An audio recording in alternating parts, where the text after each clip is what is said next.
നമസ്കാരം. അവർ T V 24/7 ഇന്ന് എത്തിയിരിക്കുന്നത് ever safe group of company LLCയുടെ ചെയർമാനും MD-യുമായ നമ്മുടെ പ്രിയപ്പെട്ട സജീവേട്ടൻ്റെ അടുത്താണ്. നമസ്കാരം ചേട്ടാ. നമസ്കാരം. ഈ ഒരു കമ്പനിയുടെ പേരിൽ മാത്രമല്ല പുള്ളി അറിയപ്പെടുന്നത്. പുള്ളി ഒരു നല്ല ജീവകാരുണ്യ പ്രവർത്തകനാണ്. ഒരുപാട് ആൾക്കാരെ എങ്ങനെയൊക്കെ ഹെൽപ്പ് ചെയ്യാൻ പറ്റുമോ ആ രീതിയിലൊക്കെ ഹെൽപ്പ് ചെയ്യുന്ന ഒരു നല്ല മനുഷ്യനാണ്. അപ്പോൾ നമുക്ക് ചേട്ടനെ സജീവേട്ടനെ കൂടുതൽ പരിചയപ്പെടാം, കൂടുതൽ ചേട്ടനിലൂടെ തന്നെ അറിയാം. ചേട്ടാ ഒന്നുകൂടെ നമസ്കാരം പറയാം. നമസ്കാരം. പിന്നെ ചേട്ടനെ ശരിക്കും പറഞ്ഞാൽ എപ്പോഴാണ് പ്രവാസം തുടങ്ങുന്നത്? ആദ്യം ഞാൻ എൻ്റെ നാട് തന്നെ പറയാതെ, ഞാൻ എറണാകുളം ജില്ലയിലെ നോർത്ത് പറവൂരിൽ തത്തപ്പള്ളി എന്ന് പറയുന്ന ഒരു ചെറിയ ഗ്രാമത്തിലാണ് എൻ്റെ ജനനം. 43 വർഷങ്ങൾക്ക് മുമ്പാണ് ഞാൻ അബുദാബിയിലെത്തുന്നത്. ഞാൻ അബുദാബിയിൽ വരുന്നത് ഒരു മെയിൻ്റനൻസ് കമ്പനിയിലേക്കായിട്ടാണ്. ഒരു ഏജൻറ്റിന് കുറച്ച് പൈസയൊക്കെ കൊടുത്ത് അങ്ങനെ അന്നത്തെ കാലത്ത് അങ്ങനെയാണ് ഞാൻ 1983-ലാണ് ഞാൻ 83-ലാണ് ഞാനിവിടെ എത്തിയിരിക്കുന്നത്. ഒരു മെയിൻ്റനൻസ് കമ്പനിയിലാണ് വന്നത്. ഒരു 3-4 വർഷം അവിടെ ജോലി ചെയ്തു. കാരണം ആദ്യത്തെ മെയിൻ്റനൻസ് കമ്പനിയിൽ കുറച്ച് ബുദ്ധിമുട്ടുകളൊക്കെ ഉണ്ടായി, സാലറി പ്രശ്നങ്ങളും കാര്യങ്ങളൊക്കെ ഉണ്ടായി. അപ്പോൾ നമ്മുടെ മനസ്സിൽ വേറൊരു ജോലി അന്വേഷിക്കാമെന്നുള്ളൊരു ചിന്ത മനസ്സിൽ വന്നു. അപ്പോൾ അങ്ങനെ അന്വേഷിച്ച് ദൈവാനുഗ്രഹത്താൽ CP ജോൺ എന്നൊരു വലിയ മനുഷ്യനെ എനിക്ക് കാണാൻ പറ്റി. അദ്ദേഹം ഇവിടുത്തെ ഫയർ ബ്രിഗേഡിൻ്റെ, സിവിൽ ഡിഫൻസ് എന്ന് പറയുന്ന ഫയർ ബ്രിഗേഡിൻ്റെ ഏറ്റവും ടോപ്പിലിരുന്ന ഒരാളായിരുന്നു. 10 വർഷക്കാലം ഇവിടുത്തെ ഫയർ ബ്രിഗേഡിൻ്റെ മുതിറായിട്ട്, അതിനുശേഷം സ്വന്തമായിട്ടൊരു ബിസിനസ് തുടങ്ങിയ ആ സമയത്താണ് ഞാൻ ജോൺ സാറിനെ പരിചയപ്പെടുന്നതും. ജോൺ സാർ പറഞ്ഞ് എൻ്റെ കൂടെ നിന്നോളൂ എന്ന് പറഞ്ഞ് ഞാൻ അങ്ങനെ ജോൺ സാറിൻ്റെ കൂടെ കൂടുകയാണ് ചെയ്തത്. അതാണ് എൻ്റെ ജീവിതത്തിൻ്റെ ഒരു വഴിത്തിരിവായത്. അങ്ങനെ കുറച്ച് കൊല്ലം ഞാൻ പുള്ളിയുടെ കൂടെ ഒരു 5-6 കൊല്ലം വർക്ക് ചെയ്തു. പുള്ളിയുടെ അസിസ്റ്റൻ്റായിട്ട് വർക്ക് ചെയ്തു. അതിനുശേഷം പുള്ളി നാട്ടിലേക്ക് സെറ്റിലായി. നാട്ടിലേക്ക് സെറ്റിലായത് കഴിഞ്ഞപ്പോൾ അപ്പോൾ എനിക്ക് വേറെ ഒരു വഴിയില്ലല്ലോ. ഞാൻ അങ്ങനെ ചെറുതായിട്ട് ഈ സ്ഥാപനം, ഈ ഫയർ ആൻഡ് സേഫ്റ്റി ഫീൽഡുമായിട്ടുള്ള ഒരു ചെറിയ സ്ഥാപനം തുടങ്ങി. അതാണ് എൻ്റെ സ്റ്റാർട്ടിങ്. ഈ അതായത് നമ്മൾ ആദ്യമായിട്ട് വന്നു, അതിനുശേഷം ചേട്ടനെ ഈ ജോൺ ചേട്ടനെ പരിചയപ്പെടുന്നു. ആ പരിചയപ്പെടലിലൂടെ ജീവിതത്തിൽ മറ്റൊരു വഴിത്തിരിവിലേക്ക്. അതെ അതെ അതെ അതെ അതെ.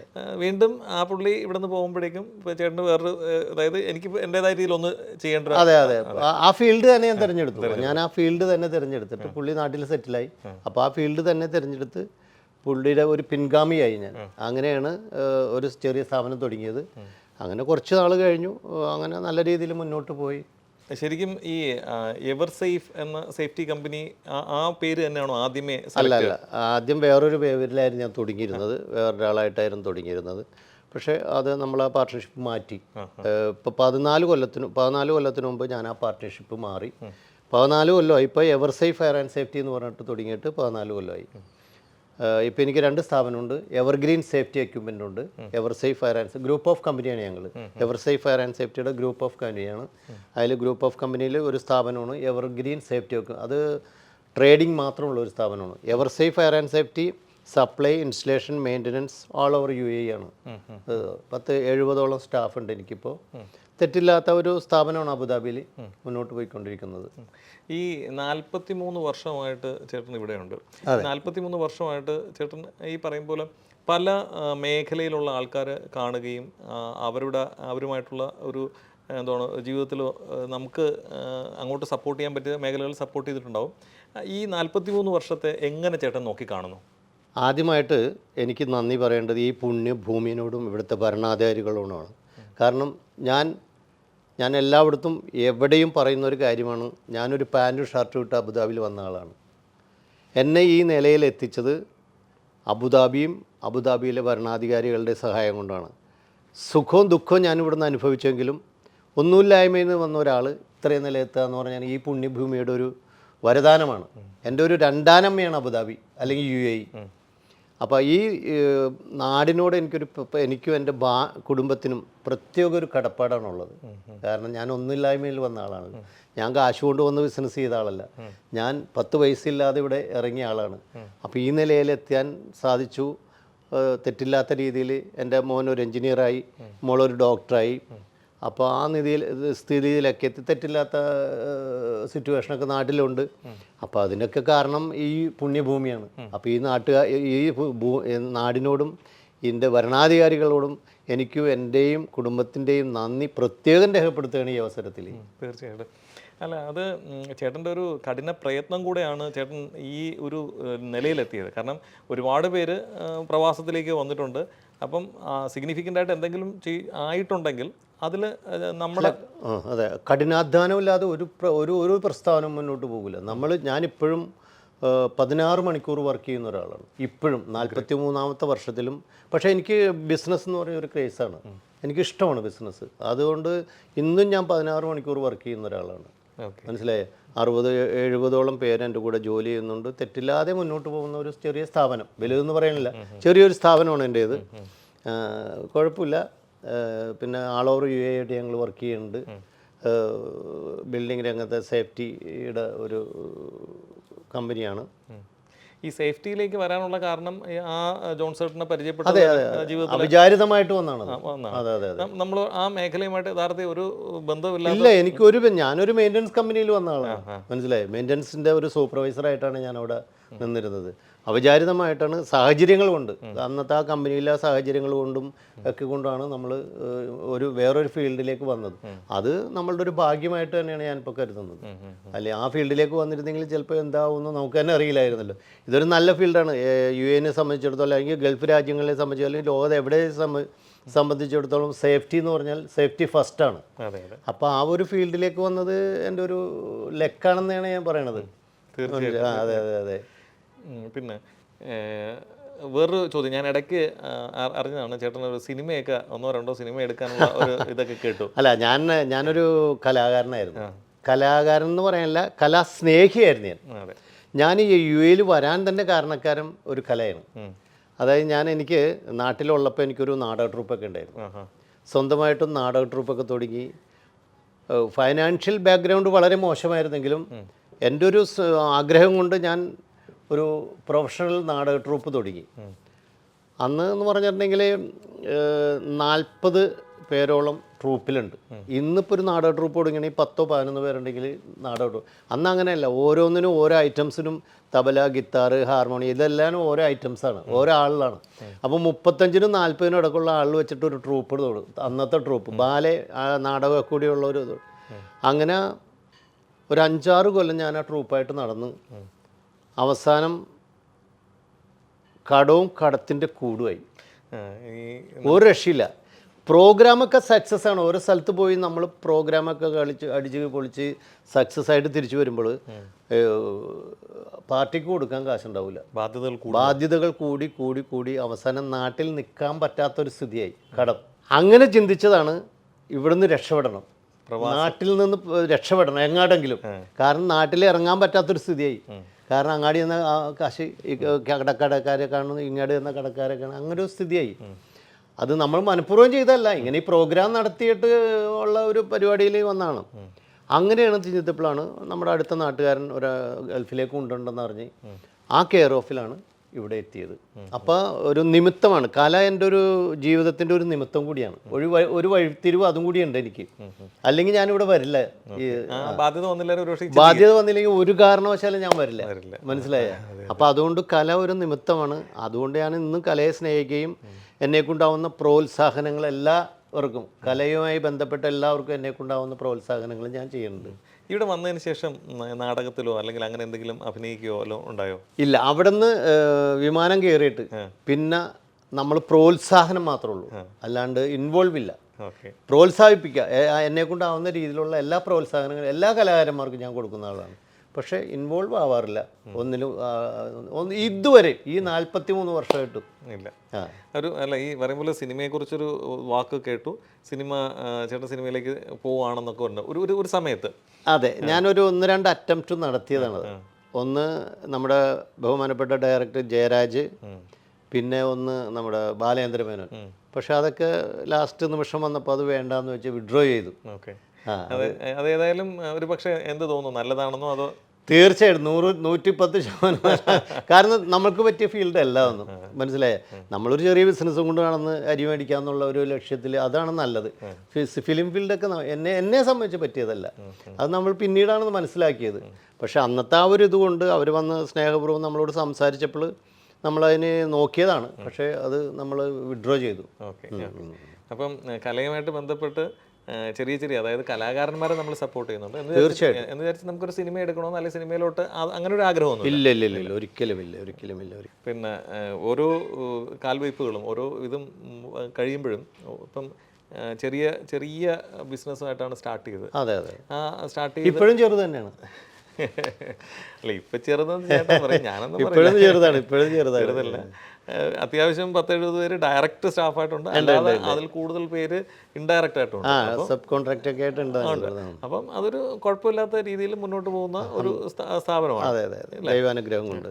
ഈ യാത്രയിൽ നമുക്ക് ജോൺസേട്ടനോട് നമ്മൾ കടപ്പെട്ടിരിക്കുന്നു. അതെ അതെ, ജോൺ സാറ് നമുക്ക് കാരണം എൻ്റെ വഴിത്തിരിവ് പുള്ളിയാണല്ലോ. അപ്പോൾ പിന്നെ നമ്മളത് വന്ന വഴി മറക്കാൻ പറ്റാത്ത ഒരാളാണ് ഞാൻ. വന്ന വഴി എപ്പോഴും ഓർക്കുന്ന ഒരാളാണ് ഞാൻ.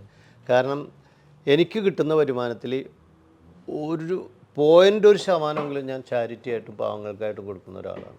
അതെൻ്റെ ഒരു മനസ്സാണ്. അതിനെ എല്ലാ സപ്പോർട്ടുമാണ് എൻ്റെ കുടുംബവും എൻ്റെ വൈഫും, പ്രത്യേകിച്ച് എസ്പെഷ്യലി എൻ്റെ വൈഫ്. ഒരു ഒബ്ജക്ഷനും ഇല്ല നമുക്ക് അതുകൊണ്ട് ഞങ്ങൾക്ക് അതിൻ്റേതായ ഒരു ഇതുണ്ട്.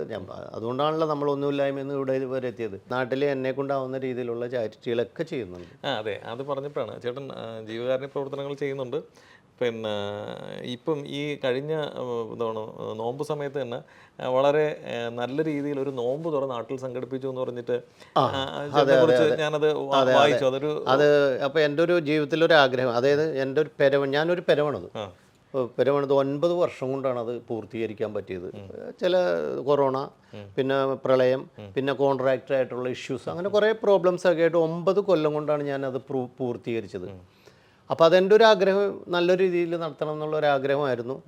അത് ഞാൻ നല്ല രീതിയിൽ 3 മതസ്ഥരെയും പങ്കെടുപ്പിച്ചുകൊണ്ടാണ് ഞാൻ പാല് കാച്ചിയത്. മനസ്സിലായി? ഹിന്ദു, ക്രിസ്ത്യൻ, മുസ്ലിം 3 മതസ്ഥരുടെയും നേതാക്കന്മാരെ നിർത്തി അവരുടെ സാന്നിധ്യത്തിലാണ് ഞങ്ങൾ പാല് കാച്ചിയത്. ആ ഒരു ഫംഗ്ഷൻ എൻ്റെ നാട്ടിലല്ല, പറവൂർ താലൂക്കിൽ തന്നെ ഒരു സംഭവമായിരുന്നു. നാട്ടുകാരെ ഏറ്റെടുത്ത ഒരു ഉത്സവമായിരുന്നത്. ഞങ്ങളൊന്നും അത്ര പ്രതീക്ഷിച്ചില്ല, പക്ഷേ എല്ലാവരും ഏറ്റെടുത്ത് ആ 9 വർഷക്കാലത്തെ ഞങ്ങളുടെ ടെൻഷൻ ഒരൊറ്റ ദിവസം കൊണ്ട് സാറ്റിസ്ഫൈഡ് ആയി ഞങ്ങൾ. അത്ര ഇപ്പോൾ വേറെ ഒന്നും കൊണ്ട് പറയണല്ലോ കേട്ടോ, ഞങ്ങളുടെ സന്തോഷം കൊണ്ട് പറയണത്. അത്ര സാറ്റിസ്ഫൈഡ് ആയ ഒരു പരിപാടിയായിരുന്നു. അതിനുശേഷം പിന്നെ എൻ്റെ ഒരു ആഗ്രഹം, പെരവണി കഴിഞ്ഞിട്ടുണ്ടെങ്കിൽ ഒരു സമൂഹ നോമ്പ് തുറ നടത്തണമെന്നായിരുന്നു. അതും ഇതുപോലെ തന്നെ കഴിഞ്ഞ നോയമ്പ് കാലത്ത് നടത്തി വളരെ ഭംഗിയായി. ഞങ്ങളൊരു 500-600 പേരെ ഉദ്ദേശമുള്ളൂ, പക്ഷേ 1000 പേര് പങ്കെടുത്തു. നാടിൻ്റെ വിവിധ സൗഹാർദ്ദപരമായ നേതാക്കന്മാരെല്ലാം പങ്കെടുത്ത് വളരെ അടിപൊളിയാക്കിയത്. അതും ഞങ്ങളുടെ നാട്ടിലൊരു ആദ്യത്തെ സംഭവമാണ് അങ്ങനെ ഉണ്ടാവുക. അതും വളരെ ഭംഗിയായി. എല്ലാം അത് ദൈവാനുഗ്രഹം കൊണ്ട് എല്ലാം നല്ല നടത്തിയ ഫംഗ്ഷനൊക്കെ അടിപൊളിയായിട്ടുണ്ട്. ഞാൻ അതിൻ്റെ ആ വീഡിയോസ് കണ്ടായിരുന്നു. അതുപോലെ തന്നെ ഹൗസ് വാമിങ്ങിൻ്റെ ഒരുമാതിരിപ്പെട്ട, അതായത് എനിക്ക് തോന്നുന്നു അതൊരു ഉത്സവം തന്നെയായിരുന്നു. അല്ല, ഞാൻ പറഞ്ഞില്ലേ, എൻ്റെ നാട്ടുകാർ, എന്നെ സ്നേഹിക്കുന്ന നാട്ടുകാർ, എൻ്റെ വീട്ടുകാരെല്ലാവരും കൂടി ഏറ്റെടുത്തു. അത് എന്നെ വിട്ടു, അവരേറ്റെടുത്തു, അത് ഉത്സവമാക്കി തന്നു. അതാണ് അത് ഭയങ്കര, അത് കാണുമ്പോൾ നമ്മൾ ഉത്സവം കാണുന്ന ഒരു പ്രതീതിയുടെ. അതെ അതെ, എല്ലാം അടിപൊളിയായിരുന്നു. അതൊക്കെ ഞങ്ങളുടെ ജീവിതത്തിൽ ഏറ്റവും എഴുതപ്പെടേണ്ട കാര്യങ്ങളാണത്. തീർച്ചയായിട്ടും. അപ്പോൾ അതുകൊണ്ട് അതൊക്കെ ഞങ്ങൾ 9 കൊല്ലക്കാലം ഞങ്ങൾ കാത്തിരുന്നൊരു കാര്യം ഒറ്റ ദിവസം കൊണ്ട് ആ 9 കാലത്തെ വിഷമം ഞങ്ങൾ തീർത്ത് തന്നു. നാട്ടുകാരൊക്കെ ഞങ്ങളോട് വളരെയധികം കോപ്പറേറ്റ് ചെയ്തു, സംഭവമാക്കി. അത്ര ഒരു 7000 പേരോളം, 6000 to 7000 പേരോളം ഇതിൽ പങ്കെടുത്തു. ഹൗസ് വാമിങ്ങിൽ എല്ലാവരും. അപ്പം ശരിക്കും അത്രയ്ക്ക് ചേട്ടനെയും ഫാമിലിയും നാട്ടുകാരെ സ്നേഹിക്കുന്നു എന്നാണ്. അതെ അതെ, അതാണ് അന്നാണ് ഞങ്ങളുടെ നാട്ടുകാരുടെ സ്നേഹം അറിഞ്ഞത് ശരിക്കും. കാരണം അത്ര എല്ലാവരും, വിളിച്ചവരും വിളിക്കാത്തവരും വരെ നമ്മളോട് സഹകരിച്ചു എന്നുള്ളതാണ്. അപ്പം നമ്മൾക്ക് ഏറ്റവും കൂടുതൽ സന്തോഷം അതാണ്. വിളിക്കാതെ വന്ന ആളുകളുണ്ട്, അവർ നമ്മളോടുള്ള സ്നേഹം കൊണ്ട് ചിലപ്പോൾ മറന്നുപോയിട്ടായിരിക്കാം, ചിലപ്പോൾ വിട്ടുപോയിട്ടായിരിക്കും, ആ സ്നേഹം കൊണ്ട് വന്നു. അതൊക്കെ നമ്മുടെ കണ്ണ് നിറഞ്ഞ സംഭവങ്ങളൊക്കെ ആയിരുന്നു. അബുദാബിയിൽ നിന്നും പല ആളുകൾ, ഇഷ്ടംപോലെ ആളുകൾ, ISC പ്രസിഡന്റ് രാജു, അങ്ങനെ കുറേ ആളുകൾ വന്നിട്ടുണ്ടായിരുന്നു. അങ്ങനെ അതൊരു സംഭവമായി. ഇതെല്ലാം നന്നായിട്ടുണ്ട്. പിന്നെ നമുക്ക് ഒന്നുമില്ലായ്മ വന്നവരാന്നുള്ളത് ചാരിറ്റിയാണ് എൻ്റെ മനസ്സിലുള്ള ഏറ്റവും കൂടുതൽ ഉള്ളതുപോലെ. അല്ലാണ്ട് വാരിക്കോരിയൊന്നും നമ്മൾ ഇപ്പം ഞാൻ കഴിഞ്ഞതിൻ്റെ അങ്ങേക്കൊല്ലം ആലുവ MLA അൻവർ സാദത്ത്, പുള്ളിയുടെ ഒരു അമ്മക്കിളി കൂട് എന്ന് പറഞ്ഞിട്ട് വിധവകൾക്ക് വീട് വെച്ച് കൊടുക്കുന്ന ഒരിതുണ്ട്. ഞാനൊരു വീട് വെച്ച് കൊടുത്തു. ശരി. ആലുവയിലുള്ള ആലുവയിലുള്ള ചൂർണിക്കര എന്ന് പറഞ്ഞ ഒരു വിധവയായിട്ട് സ്ത്രീ അൻവർ സാദത്തെ സമീപിച്ച്. അപ്പോൾ ഞാൻ പറഞ്ഞു ഞാൻ കൂടെ അങ്ങനെ ചെറിയ ചെറിയ കാര്യങ്ങളൊക്കെ ചെയ്യുന്നുണ്ട് നമ്മൾ, നാട്ടിലായാലും വീട്ടിലായാലും എല്ലായിടത്തും. ആദ്യം നമ്മൾ പിന്നെ എനിക്കൊരു കൺസെപ്റ്റ് ഉള്ളതെന്ന് പറഞ്ഞാൽ ആദ്യം വീട് നന്നാക്കുക, അതിനുശേഷം നാട് നന്നാക്കുള്ളൂ കേട്ടോ. അപ്പോൾ എൻ്റെ വീട്ടിലെ കാര്യങ്ങളും എൻ്റെ ഇതൊക്കെ നോക്കും, അല്ലാണ്ട് വേറെ വീട് നോക്കാതെ നാട് നോക്കണ ഒരു കൺസെപ്റ്റ് ഇല്ല എനിക്ക്. നമ്മുടെ വീട് കഴിഞ്ഞിട്ട് പിന്നെ ഈ കൊറോണക്ക് മുമ്പാണെന്ന് തോന്നണം, ഒരു 5 കൊല്ലത്തിന് മുമ്പ് എല്ലാ ഓണത്തിൻ്റെയും തലേൻ്റെ തലേദിവസം ഞങ്ങളുടെ ആ ഏരിയയിൽ ഒരു 1500 റേഷൻ കാർഡുണ്ട്. ആ 1500 റേഷൻ കാർഡിനും 10 കിലോ അരി വെച്ച് ഞാൻ കൊടുത്തിരുന്നു വർഷങ്ങളോളം, ഓണത്തിൻ്റെ തലേൻ്റെ തലേദിവസം. അതിപ്പോൾ ഒരു 5-6 കൊല്ലമായിട്ട് നിർത്തി കേട്ടോ. ആ 5-6 കൊല്ലമായിട്ട് അപ്പം 10 കിലോ അരി വെച്ച് 1500ഓളം റേഷൻ കാർഡ് ഉണ്ടായിരുന്നു. അവർക്കെല്ലാവർക്കും 10 കിലോ അരി വെച്ച് ഓണത്തിൻ്റെ തലേൻ്റെ തലേദിവസം കൊടുക്കുമായിരുന്നു. പിന്നെ ആ ഇടയ്ക്ക് എനിക്ക് ഇവിടെ ഇത്തിരി പ്രോബ്ലംസ് ഒക്കെ ഉണ്ടായിരുന്നു. ഞാൻ അപ്പോൾ അതിൻ്റെതായ ഇത് എന്താണ് നമ്മുടെ സ്വാഭാവികമാണ്, ഒരു കയറ്റം ഉണ്ടെങ്കിൽ അതെ. അപ്പോൾ എനിക്ക് ഞാൻ പറഞ്ഞില്ലേ, എനിക്ക് കുറച്ച് പ്രോബ്ലംസ് ഒക്കെ ഉണ്ടായിരുന്നു, കുറച്ച് സാമ്പത്തിക പ്രോബ്ലംസും ഫൈനാൻഷ്യലായിട്ട് കുറച്ച് നഷ്ടപ്പെടുകയൊക്കെ ചെയ്തു ഇവിടെ. അപ്പോൾ അതിൻ്റെ പേരിൽ അപ്പോൾ അങ്ങനെ നിർത്തി വെച്ചാണ് നമ്മളത്. പിന്നെ ഇനിയിപ്പോൾ സമയം തന്നാൽ നമ്മൾ ദൈവം അനുഗ്രഹിച്ചാൽ, എന്നാലും ഇപ്പം എന്നെ കൊണ്ടാവുന്ന സഹായങ്ങളൊക്കെ ഞാൻ എല്ലാവർക്കും കൊടുക്കുന്നുണ്ട്, പറ്റുന്ന എല്ലാവർക്കും. പിന്നെ എൻ്റെ വീട്ടിൽ ഞാൻ ചെന്ന് കഴിഞ്ഞാൽ നിറച്ച ആളാണ്, രാഷ്ട്രീയക്കാരായാലും നമുക്ക് എല്ലാ രാഷ്ട്രീയക്കാരോടും ഒറ്റ സമദൂരമാണ്. അപ്പോൾ അതുകൊണ്ട് നമുക്ക് രാഷ്ട്രീയമില്ലെങ്കിൽ എല്ലാവരും നമ്മുടെ സുഹൃത്തുക്കളാണ്. അതെ, നമുക്ക് രാഷ്ട്രീയം അങ്ങനെ നമ്മൾ പ്രകടിപ്പിക്കാറില്ല. അതുകൊണ്ട് നമ്മളെല്ലാം BJP ആയാലും കമ്മ്യൂണിസ്റ്റ് ആയാലും കോൺഗ്രസ് ആയാലും എല്ലാവരും നമ്മുടെ വീട്ടിലുണ്ടാവും. അപ്പോൾ അത് എല്ലാവരുമായിട്ട് നല്ല സൗഹൃദം. തങ്ങളുടെ ഫോട്ടോയും കാര്യങ്ങളും ഞാൻ കണ്ടായിരുന്നു, തങ്ങൾ വീട്ടിൽ വന്നിരുന്നു. അത് വലിയൊരു ഭാഗ്യമായി പോയി. കാരണം മുസ്ലിം ലീഗിൻ്റെ സംസ്ഥാന പ്രസിഡന്റ് എൻ്റെ വീട്ടിൽ വരാമെന്ന് പറഞ്ഞാൽ നമ്മളൊന്നും പ്രതീക്ഷിക്കാത്ത, കാരണം പല ആളിലും മണിക്കൂർ, ഇപ്പോൾ ഞാൻ അറിഞ്ഞിടത്തോളം മണിക്കൂറുകളോളം ക്യൂ നിന്നിട്ടാണ് പുള്ളിയുടെ ഒരു അപ്പോയിൻമെൻറ്റ് മേടിക്കുന്നത്. അപ്പോൾ ഈ കഴിഞ്ഞ ഏപ്രിൽ 3-ാം തീയതി പുള്ളിക്ക് അവിടെ എറണാകുളം ജില്ലയിൽ ഒരു പരിപാടി ഉണ്ടായിരുന്നു. അപ്പോൾ ആ പരിപാടി കഴിഞ്ഞപ്പോൾ മുസ്ലിം ലീഗിൻ്റെ എറണാകുളം ജില്ലയുടെ പ്രസിഡൻറ്റ് നമ്മുടെ ഇബ്രാഹിം കുടി സാറിൻ്റെ മോനാണ്.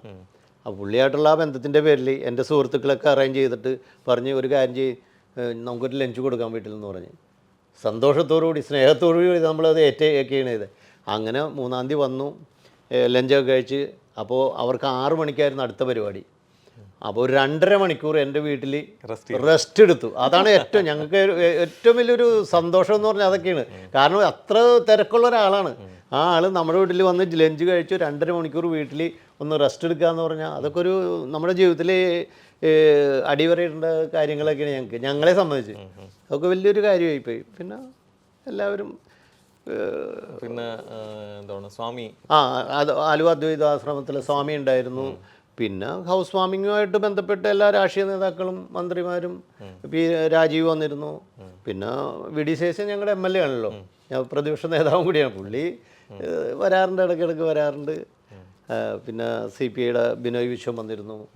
അങ്ങനെ എല്ലാ രാഷ്ട്രീയക്കാരും വരും നമ്മുടെ വീട്ടിൽ, കുഴപ്പമൊന്നുമില്ല. നമ്മളെല്ലാവരുമായിട്ട് സമദൂര സിദ്ധാന്തമാണ്. ഈ ചേട്ടൻ ഈ സേഫ്റ്റിയുടെ ഇതാണ് ബിസിനസ് ചെയ്യുന്നു, പിന്നെ 10-70ഓളം സ്റ്റാഫ് വർക്ക് ചെയ്യുന്നു. അപ്പോൾ മകൻ എൻജിനീയറിങ് കഴിഞ്ഞിട്ട് സ്വാഭാവികമായിട്ടും എല്ലാ പാരൻസും ചെയ്യുന്നത് മക്കളെ നമ്മുടെ സ്വന്തം കമ്പനിയിലേക്ക് ഡയറക്റ്റ് എടുക്കുന്ന ഒരു ഇതാണ് ഇപ്പോഴത്തെ ഇതിൽ കാണുന്നത്. അപ്പം ചേട്ടൻ എന്താ ചെയ്തത്? ഞാൻ എന്താ ചെയ്തതെന്ന് വെച്ചാൽ എൻ്റെ ഒരു മനസ്സിൽ ഇപ്പം നമ്മളൊക്കെ വളരെ അധ്വാനിച്ച് ബുദ്ധിമുട്ടി ഉണ്ടാക്കിയ ഒരു സ്ഥാപനം, ഇന്നത്തെ ജനറേഷൻ എന്ന് പറഞ്ഞാൽ അറിയാലോ. അപ്പം ഞാൻ പറഞ്ഞു, അവൻ പാസ് ഔട്ട് ആയി കഴിഞ്ഞ ഉടനെ ഞാൻ പറഞ്ഞു, ഒരു കാര്യം ചെയ്യും, 1-2 കൊല്ലം നീ പുറത്തു പോയി വർക്ക് ചെയ്യണം. ആ പുറത്തു പോയി വർക്ക് ചെയ്തിട്ട് അവിടുത്തെ ഒരു എക്സ്പീരിയൻസ് കിട്ടണം, അതിനുശേഷം നമ്മുടെ കമ്പനിയിൽ ജോയിൻ ചെയ്യാൻ പാടുള്ളൂ എന്നൊരു ഓപ്ഷൻ ഞാൻ വെച്ചു. അത് എഗ്രി ചെയ്തവൻ. അങ്ങനെ അവനൊരു ജോലി കിട്ടി. ഇപ്പോൾ വേറൊരു കമ്പനിയിൽ ജോലി, ഇപ്പോൾ 1 കൊല്ലം കഴിഞ്ഞു. ഞാൻ കൊടുത്തേക്കണ 2 കൊല്ലമാണ്. ഇനി അവൻ്റെ തീരുമാനമാണ്. 2 കൊല്ലം കഴിഞ്ഞിട്ട് വേണമെങ്കിൽ എൻ്റെ കമ്പനിയിലേക്ക് വന്നു. പക്ഷേ പുറത്ത് പോയിട്ട് ആ ഒരു എക്സ്പീരിയൻസ് വേണം. നമ്മൾ നേരെ നമ്മുടെ കമ്പനിയിലേക്ക് ഇരുത്തി ഒരു കസേര കൊടുത്താൽ ആ ഒരു എക്സ്പീരിയൻസ് കിട്ടില്ല. അപ്പോൾ അതുകൊണ്ട് ഇപ്പോൾ പുറത്ത് വർക്ക് ചെയ്യണം. പുറത്ത് വർക്ക് ചെയ്തിട്ട് ആ ഒരു എക്സ്പീരിയൻസ് ആയിട്ട് വന്നാൽ മതി എന്നാണ് ഞാൻ പറഞ്ഞേക്കണത്. അപ്പോൾ അവന് കൂടുതൽ കാര്യങ്ങൾ മനസ്സിലാക്കാൻ പറ്റും. യെസ്, ആളുകൾ. അപ്പോൾ അത് കഴിഞ്ഞിട്ട് വേണം എനിക്കൊക്കെ ഒന്ന് റിട്ടയർമെൻറ്റ് ലൈഫിലേക്ക് പോകാനായിട്ട്. എൻ്റെ ഊഹം ശരിയാണെങ്കിൽ ചേട്ടൻ അങ്ങനെ റിട്ടയർമെൻറ്റ് എടുക്കുമെന്ന് തോന്നുന്നില്ല. കാരണം ഈ 16 മണിക്കൂർ 17 മണിക്കൂറൊക്കെ വർക്ക് ചെയ്ത് വർക്ക് ഹാബിറ്റുള്ള, അതായത് വർക്ക് ഹോളിക് ആയിട്ടുള്ളൊരു മനുഷ്യനാണ്. അപ്പം റിട്ടയർമെന്റ് ആയിരിക്കില്ല, ജസ്റ്റ് നാട്ടിൽ പോകും, വീണ്ടും തിരിച്ച് ഇതുപോലേക്ക് പോരും. അല്ല, ബിസിനസ് ഒരു ഹരമാണ്. എന്നെ സംബന്ധിച്ച് ഒരു ഭയങ്കര ഹരമാണത്. ബിസിനസ് എന്ന് പറഞ്ഞാൽ നമുക്കൊരു അത് രസമാണല്ലോ. അതിൻ്റെ ആ ഒരു വേരിയേഷൻസും കാര്യങ്ങളും. അതെ അതെ. അപ്പോൾ അത് ബിസിനസ്സിൽ എപ്പോഴും ഉണ്ടാവും, കയറ്റം ഇറക്കും. പിന്നെ അതൊക്കെ ഉണ്ടാവും. ഞാൻ പറഞ്ഞില്ലേ, എൻ്റെ ഇഷ്ടംപോലെ മില്യൺസ് നഷ്ടപ്പെട്ട ഒരാളാണ് ഞാനിവിടെ. മില്യൺസ്. അതൊക്കെ നമ്മൾ പക്ഷേ നമ്മൾ കാര്യങ്ങളെല്ലാം സത്യസന്ധമായി മുന്നോട്ട് പോയ ഒരാളാണ്. അതുകൊണ്ടാണ് ഞാനിന്നിവിടെ നിലനിൽക്കുന്നത്. ഇപ്പോൾ എന്നെ ചതിക്കാം, എന്ത് വേണമെങ്കിലും ചെയ്തിട്ട് എന്തെങ്കിലും ചെയ്യാമല്ലോ. പക്ഷെ നമ്മൾ സത്യസന്ധമായി കാര്യങ്ങൾ നീക്കിയതിൻ്റെ പേരിലാണ് ഞാൻ ഇന്നിവിടെ നിലനിൽക്കുന്നത്. മനസ്സിലായോ? ആ ഒരു നമുക്കൊരു ധൈര്യമുണ്ട്. നമ്മൾ സത്യസന്ധമായിട്ടാണ് കാര്യങ്ങൾ മുന്നോട്ട് പോകുന്നത്. നമ്മളൊരാളെ പറ്റിച്ചിട്ടില്ല, ഒന്നും ചെയ്തിട്ടില്ല. അപ്പോൾ അതുകൊണ്ട് എപ്പോഴും അതായിരിക്കണം നമ്മൾ സത്യസന്ധമായിരിക്കണം. നമ്മുടെ മനസ്സ് സത്യസന്ധമായിരിക്കും. അപ്പോൾ നമുക്ക് മുന്നോട്ടുള്ള ജൈത്രയാത്രയ്ക്ക് നല്ല ഇതുണ്ടാവും. കയറ്റിറക്കം സ്വാഭാവികം. അതൊക്കെ ജീവിതത്തിൽ ലൈഫിൽ എല്ലാവർക്കും ഉള്ളതല്ലേ, എല്ലാവർക്കും ഇല്ലാത്ത അതൊക്കെ ഉണ്ടാവും. അതൊക്കെ നമ്മൾ തരണം ചെയ്യാനുള്ളൊരു കഴിവ്, മനസ്സ്. പക്ഷെ നമ്മൾ സത്യസന്ധമായിരിക്കണം, നമ്മൾ സ്ട്രെയിറ്റ് ഫോർവേഡ് ആയിരിക്കണം. അപ്പോഴാണ് അതിന് വാല്യൂ ഉള്ളത്. അതുപോലെ തന്നെ ഒരു ചോദ്യം, ഇപ്പോൾ ഒരുപാട് യങ് ജനറേഷൻ കുട്ടികൾ വരുന്നുണ്ട് ഗൾഫിലേക്ക്. അവർക്ക് ഈ ബിസിനസ് ചെയ്യാനായിട്ട്, അതായത് സാമ്പത്തികമുള്ള ഒരു ബിസിനസ് ചെയ്യാൻ വരുന്നുണ്ട്, ജോബിന് വരുന്നുണ്ട്.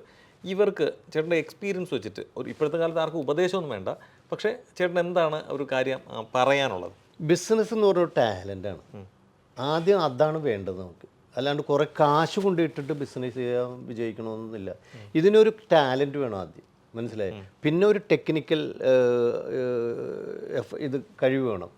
അങ്ങനെ എല്ലാവരും കൂടി ചേരുമ്പോഴാണ് ഒരു ബിസിനസ്. അല്ലാണ്ട് വെറുതെ നമ്മൾ കുറേ കാശ് മടക്കിയിട്ട് ഒരു ടേബിളൊക്കെ ഇട്ട് ആ കസേരയിൽ ഇരുന്നിട്ട് കാര്യമില്ല. അതിൻ്റെ പുറകെ നിന്നിട്ട് എഫേർട്ട്, ഹാർഡ് വർക്ക്, അല്ലാണ്ടൊന്നും രക്ഷപ്പെടില്ല. ഹാർഡ് വർക്ക് ചെയ്യണം. ഹാർഡ് വർക്ക് ചെയ്താൽ മാത്രമേ ബിസിനസ് ചെയ്യാം. അതിന് ഞാൻ പറഞ്ഞില്ലേ, ടാലൻറ്റ് വേണം, ടെക്നിക്കൽ നോളജ് വേണം, എല്ലാം കൂടി ഹാർഡ് വർക്ക് ചെയ്യണം. ഇതൊക്കെ കൂടി കൂടുമ്പോഴാണ് ബിസിനസ്സിൽ വിജയം ഉണ്ടാവുള്ളൂ. അല്ലാണ്ട് കുറേ കാശ് നമ്മൾ കോടികൾ മടക്കിയിട്ടൊന്നും ബിസിനസ് നടത്താൻ പറ്റില്ല. അതൊക്കെയാണ്. അപ്പോൾ എപ്പോഴും നമ്മൾ ഹാർഡ് വർക്കാണ് അതിൻ്റെ main thing. First thing hard work. Hard work ചെയ്യാൻ കഴിവുള്ള അല്ലെങ്കിൽ മനസ്സുള്ള ആളുകൾക്ക് മാത്രമേ നമുക്ക് ഏത് ഇതിലും വിജയിക്കാൻ പറ്റുള്ളൂ, അല്ലേ? തീർച്ചയായിട്ടും. അല്ലാണ്ട് നമ്മൾ വെറുതെ കാശ് മടക്കി ടേബിളിൽ നിന്ന് കുറേ സ്റ്റാഫിനെ വെച്ചിട്ടൊന്നും ബിസിനസ് വിജയിക്കില്ല. നമ്മൾ ഹാർഡ് വർക്ക് ചെയ്യണം. നമ്മൾ പറയില്ലേ, നാട്ടിലൊരു പറയില്ലേ, കണ്ണിൽ എണ്ണ ഒഴിച്ചിരിക്കണം നമ്മൾ. ബിസിനസ് അതാണ്. എൻ്റെ ഒരു പാഠമാണ് അതൊക്കെ. ഞാനിപ്പോഴും 16 മണിക്കൂർ എന്ന് പറഞ്ഞാൽ കറക്റ്റ് അടിവരയിട്ട് പറയാൻ 16 മണിക്കൂർ ഞാൻ വർക്ക് ചെയ്യും. അതുകൊണ്ടാണ് നമുക്ക് ഏത് രീതിയിലും നമുക്ക് പിടിച്ചു നിൽക്കാൻ പറ്റുന്നത്. അതെ അതെ അതെ അതെ അതെ അതെ അതെ. പിന്നെ എൻ്റെ ഈ ഫീൽഡ് എന്ന് പറയുന്നത് സ്പെഷ്യൽ ഫീൽഡാണ്. ഫയർ ആൻഡ് സേഫ്റ്റി എന്ന് പറഞ്ഞാൽ മസ്റ്റാണ്. ഇപ്പോൾ ഒരു പെട്ടിക്കടക്ക് ലൈസൻസ് എടുക്കണമെങ്കിലും ഞങ്ങളുടെ ഈ ഫീൽഡിൽ നിന്ന് ഒരു ലൈസൻസ് വേണം, ഞങ്ങളുടെ അല്ലെങ്കിൽ വേറൊരാളുടെ ലൈസൻസ് വേണം. അപ്പോൾ അതുകൊണ്ട് ഇത്തിരി കൺവീനിയൻസ്, അതായത് സാധ്യതയുള്ള ഒരു ബിസിനസ്സാണ്. അപ്പോൾ അതുകൊണ്ട് കുഴപ്പമില്ല, തെറ്റില്ലാതെ പോകുന്നുണ്ട്. ഇത്രയൊക്കെ ഇതൊക്കെയാണ് ഞങ്ങളുടെ കാര്യങ്ങൾ. ചേട്ടൻ ഇവിടെ ശരിക്കും പറഞ്ഞാൽ 43 വർഷമായി. ഈ എപ്പോഴാണ് ഫാമിലിയൊക്കെ ഇങ്ങോട്ട് കൊണ്ടുവന്നത്? ഫാമിലി ഞാൻ 1993 വിവാഹം ചെയ്യുന്നത്. എവിടെ നിന്നായിരുന്നു? കൊടുങ്ങല്ലൂർ അഞ്ചപ്പാലം എന്ന സ്ഥലത്താണ് വിവാഹം ചെയ്യുന്നത്. 93 തന്നെ ഞാൻ വൈഫിനെ ഇവിടെ കൊണ്ടുവന്നു. 93 30 വർഷമായിട്ട് വൈഫുണ്ട് എൻ്റെ കൂടെ. എൻ്റെ വൈഫിൻ്റെ പേര് സുമന എന്നാണ്. 2 മക്കൾ. മോള് ഐശ്വര്യ MBBS MD പീഡിയാട്രിക്സ് ആണ്. മോൻ ആദിത്ത്, അവൻ BTech മെക്കാനിക്കലാണ്. ഇതാണ് ഫാമിലി. അച്ഛനും അമ്മയും മരിച്ചുപോയി. എറണാകുളം ജില്ലയിലെ പറവൂർ തത്തപ്പള്ളി എന്ന ചെറിയ ഗ്രാമത്തിൽ ജനിച്ച് വളർന്ന ഒരാളാണ് ഞാൻ. അവിടെ നിന്ന് ശരിക്കും ചേട്ടൻ്റെ പ്രവാസം തുടങ്ങുന്നത് കേരളത്തിൽ നിന്ന് നേരെ എവിടെയായിരുന്നു? നേരെ ബോംബെയിൽ പോകും? അതെ അതെ അതെ. അന്ന് അങ്ങനെയാണല്ലോ. ഞാൻ കേരളത്തിൽ നിന്ന് ബോംബെയിൽ വന്നു. ബോംബെയിൽ വന്ന് 1 മാസം കിടന്നു. ഏജൻറ്റ് വഴിയാണല്ലോ. 1 മാസം കിടന്നിട്ടും ഞാൻ നോർത്ത് പറവൂരിൽ നിന്ന് ഒരു 10 പേരുണ്ടായിരുന്നു. 1 മാസം കിടന്നു. ഒന്നും വിസയില്ല. ഡെയിലി ഇങ്ങനെ ഓഫീസിൽ കയറി ഇറങ്ങൽ മാത്രമേ ഉള്ളൂ. അവസാന നിമിഷത്തിൽ ഏജൻറ്റ് പറയണ്, അന്ന് 30,000 കൊടുത്തു. അന്നത്തെ 10,000 രൂപയും കൂടി വേണം, എന്നാലേ നിങ്ങൾക്ക് പോകാൻ പറ്റുള്ളൂ എന്ന് പറഞ്ഞു. അപ്പം ഞങ്ങളുടെ നാട്ടുകാരൻ തന്നെയാണ് ഏജൻറ്റ്. അപ്പം ഞങ്ങൾ എല്ലാവരും കൂടി പറഞ്ഞു, ഒരു കാര്യം ചെയ്യും, ഞങ്ങൾ നാട്ടിൽ വിളിച്ചു പറയാം, താങ്കൾ അവിടെ നിന്ന് മേടിച്ചോ. നോ പറ്റില്ല, നിങ്ങൾ പോയി ക്യാഷായിട്ട് വരണമെന്ന് പറഞ്ഞു. അപ്പോൾ അന്ന് ബോംബെ ടു ആലുവ പോകണമെങ്കിൽ 4 ദിവസമാണ്. 4 ദിവസം എടുക്കും അത് ട്രെയിനിന്. അപ്പോൾ ഒരു രക്ഷയില്ല, ഇയാൾ പറഞ്ഞു ഒരു രക്ഷയില്ല, 10,000 രൂപ കൊണ്ട് വന്നാലേ നിങ്ങൾക്ക് ചാൻസ് ഉള്ളൂ, ഒക്കെ റെഡി ആയിരിക്കണം എന്ന് പറഞ്ഞു. അങ്ങനെ ഞങ്ങൾ കയറി, ട്രെയിനിൽ കയറി. ഒരു 5 മണിക്കാട്ടെ കയറണേ, 8 മണിക്കാട്ടെ ഇന്ദിരാഗാന്ധിനെ വെടിവെച്ചു എന്നും പറഞ്ഞിട്ടുണ്ട്.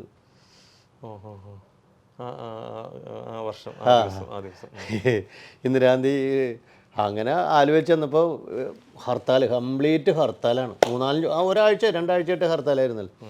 എന്നിട്ട് ഞങ്ങൾ അവിടെ നിന്ന് സൈക്കിൾ എടുത്തിട്ടാണ് പറവൂർ 17 കിലോമീറ്റർ ഉണ്ട് നോർത്ത് പറവൂർക്ക് പോയത് അവിടെ നിന്ന്.